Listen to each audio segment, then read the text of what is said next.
ರಣರಣ ಬಿಸಿಲಿನ ನಡುವೆ silicon city ಬೆಂಗಳೂರಿನಲ್ಲಿ ಜನಗಣತಿಯ ಕಾರ್ಯ ದತ್ತಾಂಶವನ್ನು ಸಂಗ್ರಹಿಸುವಂತಹ ಕಾರ್ಯ ಚುರುಕಾಗಿರುವಂಥದ್ದು. ಬೆಂಗಳೂರಿನಲ್ಲಿ ಜನಗಣತಿ 2026-27 ಬಿರುಸಾಗಿ ನಡೀತಾ ಇದೆ. ಈ ವೇಳೆ ಕೆಲವು ಮನೆಗಳಿಗೆ ಸಿಬ್ಬಂದಿಗಳು ಹೋಗ್ತಾ ಇದ್ದಂತೆ ಮನೆಯಲ್ಲಿನ ನಾಯಿಗಳ ಕಾಟ ಜಾಸ್ತಿ ಆಗ್ತಾ ಇದೆ. ಮೈ ಮೇಲೇನೆ ಎರಗೋದಕ್ಕೆ ಓಡೋಡ್ ಬರ್ತಿದಾವಂತೆ. ಇದರಿಂದ ಗಣತಿ ಸಿಬ್ಬಂದಿಗಳು ಭಯದಿಂದ ಕೆಲಸ ಮಾಡ್ತಿದ್ದಾರೆ. ಕೆಂಗೇರಿ, ನಾಗರಬಾವಿ, ಚಂದ್ರಲೇಔಟು, ಜಯನಗರ, ಮಹದೇವಪುರ ಸೇರಿದಂತೆ ಹಲವು ಏರಿಯಾಗಳಲ್ಲಿ ಸಾಕು ನಾಯಿಗಳ ಕಾಟಕ್ಕೆ ಗಣತಿ ಸಿಬ್ಬಂದಿಗಳು ಸಾಕಾಗಿ ಹೋಗಿದ್ದಾರೆ. ಮನೆಯ ಗೇಟ್ ಸಮೀಪವೇ ನಿಂತು ಮನೆಯಲ್ಲಿದ್ದವರನ್ನು ಕೂಗಿ ಕರೆದು ಡೇಟಾ ಕಲೆಕ್ಟ್ ಮಾಡ್ತಿದ್ದಾರೆ. ಮನೆ ಮಾಲೀಕರು ತಮ್ಮ ಸುರಕ್ಷತೆಗಾಗಿ ನಾಯಿಗಳನ್ನು ಸಾಕಿದ್ದಾರೆ.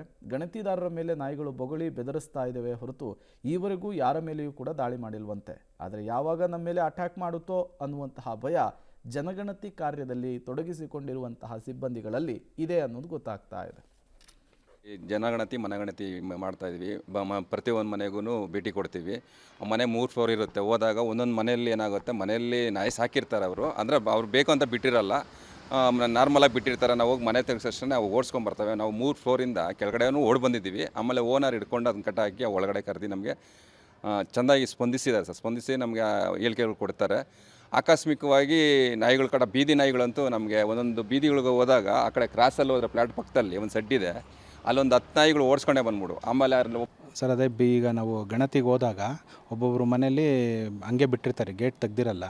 ಆವಾಗ ನಮಗೆ ಭಯ ಆಗುತ್ತೆ. ಆದರೂ ನಾವು ಆಮೇಲೆ ಮಾಡ್ಕೊತಾ ಇದ್ದೀವಿ ಗಣತಿ ಕಾರ್ಯನ. ಆದರೂ ಒಂದು ಭಯ ಇದೆ ನಮಗೆ, ಇಲ್ಲ ಅಂತ ಹೇಳ್ತಾ ಇಲ್ಲ.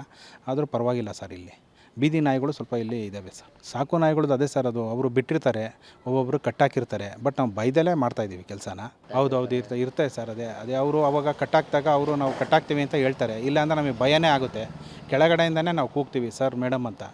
ಅವರು ಸ್ಪಂದನೆ ಮಾಡಿದ್ರೆ ಹೋಗ್ತೀವಿ, ಇಲ್ಲ ಅಂದರೆ ಸ್ವಲ್ಪ ಕಷ್ಟ ಆಗುತ್ತೆ ಸರ್. ಒಂದು ಮನೆ 1-2 ಮನೇಲಿ ಆಗಿದೆ ಆ ಥರ. ಬಾಗಿಲು